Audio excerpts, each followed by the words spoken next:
The third visit of the World Rally Championship to Croatia certainly did not disappoint.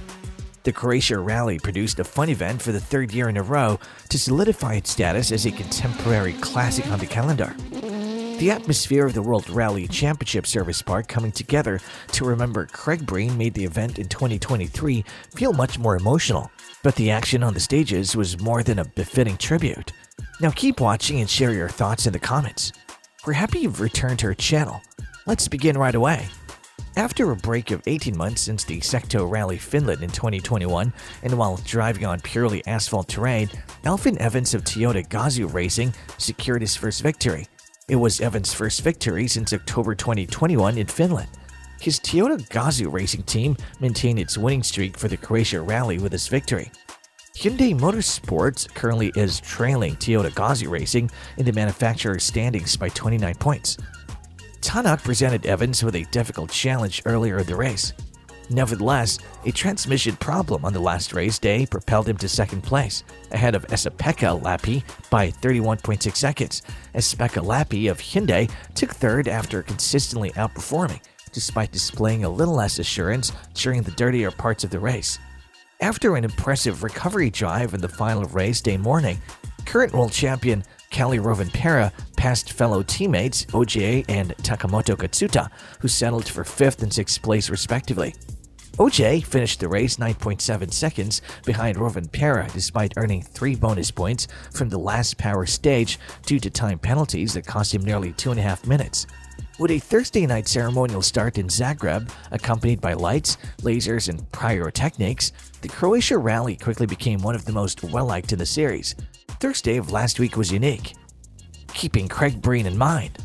The WRC community came together to remember Craig as one of the most passionate, emotional, articulate, and talented people, and they made a photo that symbolizes the unity of the championship and sports in their memory.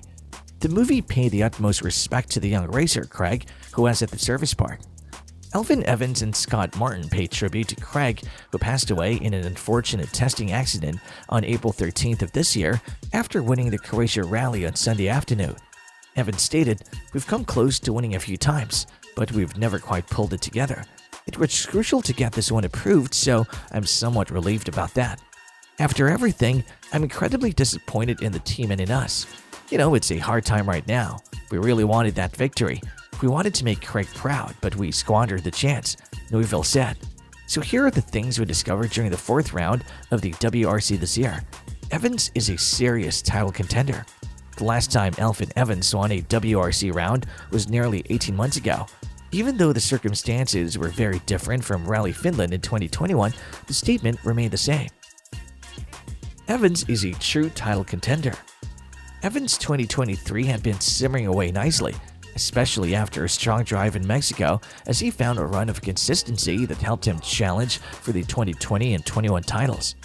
The Toyota driver put it all together, while others were either hampered or contributed to their own failure, and he took a much-needed victory that firmly lifted the monkey off his back. It's arguable that he was less impressive in Croatia in terms of speed. The fact that he will lead the field away in Portugal is a poison chalice, but Evans now co-leads the championship with Sebastian Ogier for the first time in more than 2 years, so it's a price worth paying. M Sport falls short on dependability. For a while, it appeared as though Odd Tanak owned the Croatia Rally. The M Sport driver was cutting into rally leader Evans' lead as he pursued him, but hydraulic issues knocked him back, forcing Tanak to settle for second place for the second consecutive year. On the other hand, this was a very good thing for the world champion in 2019 to happen. He has never appeared happier or more assured while operating a Puma Rally 1. On the other hand, a reliability issue likely cost him a victory. If Tanak wants to win the championship, this can't happen again.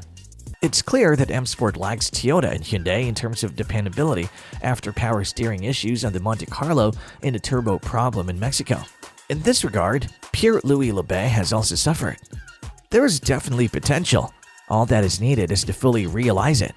After all, Tanak only competed in one rally and won it without any problems. OJ is still the standard. Despite the fact that he stayed at home while the rest competed in Sweden, Sebastian Ogier still in the lead despite sharing the championship lead with teammate Evans. The 8th-time world champion was a clear favorite to win in Croatia, given its strong recent performance, especially since it began the first day in the best possible position on the road.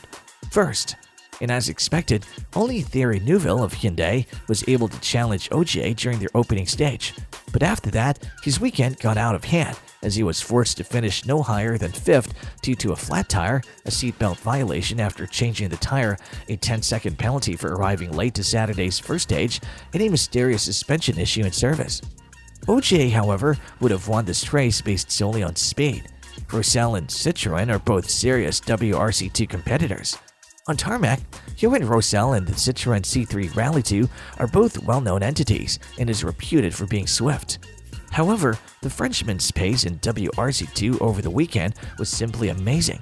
Roussel had nearly 30 seconds on the chasing pack of Skodas by the start of the first launch service. Ominous? Yes, most likely. Even though Roussel managed to squeak out a victory in Monte Carlo, the Fabia RS Rally 2 has been the best vehicle in the field thus far this season. But the upgraded CR3 in Croatia, which had a new engine and a revised front aero, represented a noticeable improvement in performance. The big test is how well humans and machines perform on gravel, but Roussel has now won 2 out of 2 races and has reclaimed a sizable lead in WRC2. Breen was pleased with Hyundai in the WRC. Please remember every member of the Hyundai Motorsport team. Everyone involved in the World Rally Championship had a challenging week at the Croatia Rally, but Hyundai must have endured excruciating pain. It had to set aside all the emotion and compete in the WRC just 1 week after Craig Breen tragically lost his life in a testing accident.